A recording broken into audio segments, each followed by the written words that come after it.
So in this tutorial, I'm going to show you guys, walk you through some simple ways that you can use or things you can think about when you're drawing trees, especially if you draw a lot from the imagination. Now,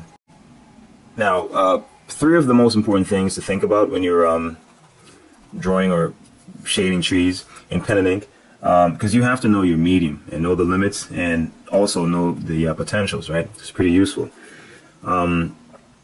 Three things I normally think about. You notice I use the number 3 a lot. Or strokes. That's one, perhaps the most important. I also think about the shapes, okay, and the shadows, of course.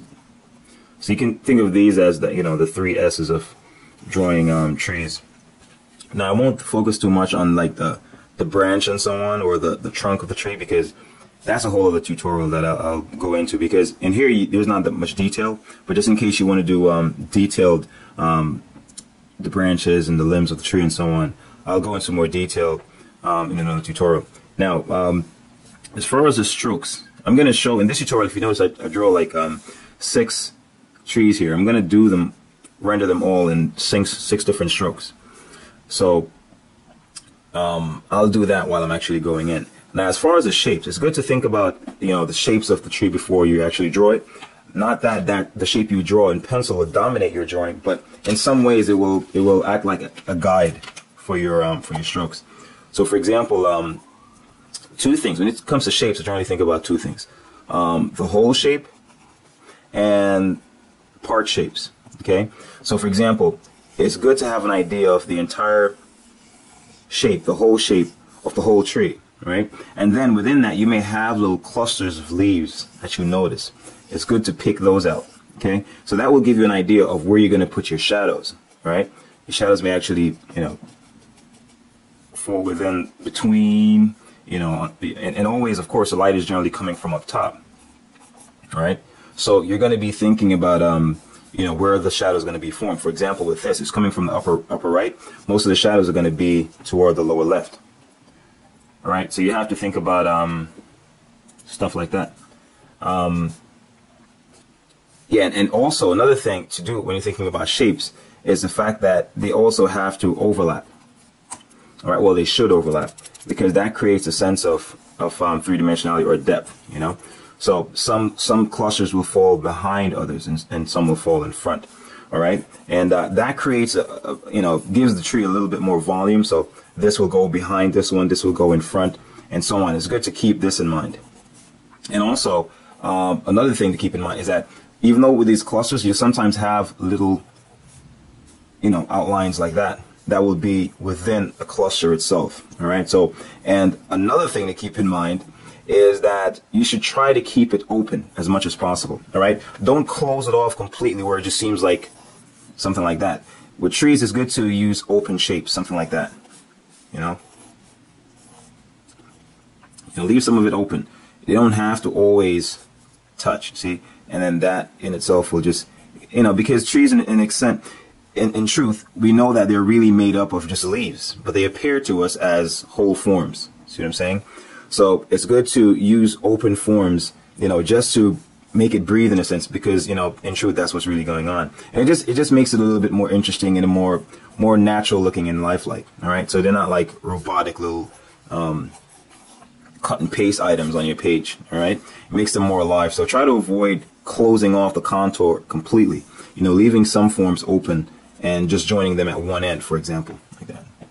All right, so okay, so I'm going to go into creating the outlines with these.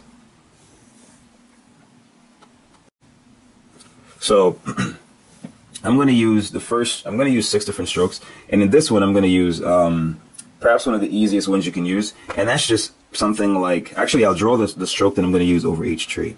So in this one I'm going to use something like this, and that's it. With this one, I'll just use scribbles. Just random scribbles. That. And this one I'm going to use like a zigzag.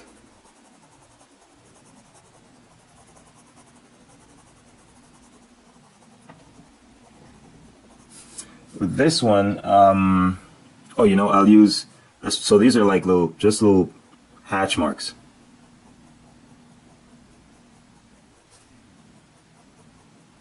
All right. With this one, I'll use, actually we could use little wires, something like this, but they're actually overlapping and they're varying in size.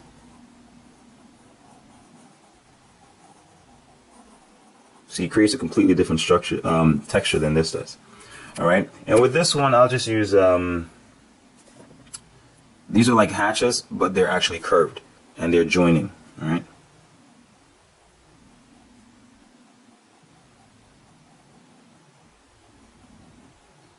All right, so 6 different textures, and I'm going to use each of them on a separate tree. So, of course, keep in mind that I'm also going to be keeping in mind the strokes, shapes, and shadows. All right, so I've kind of sketched in the overall shape of the tree here, and also I have little small shapes within that, and they're sort of overlapping as well. Okay. And I'll try to keep in mind that they should be open. So these are just useful little things to keep in mind as you draw them. It creates variety, makes it a little bit more dynamic and interesting to look at, and also it just makes it more lifelike, all right, and more consistent. That's the thing as well, because you want to make it seem as if you're in control of what's going on in your drawing.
And there you have it.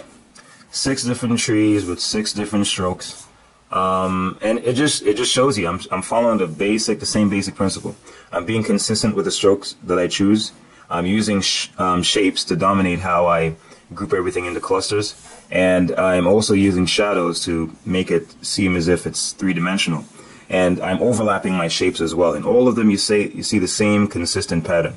I'm having all the shapes overlap so that you can see that some are in front, some are in back, and that adds to the sense of roundness that the tree has. So, those are useful, and you can practice those.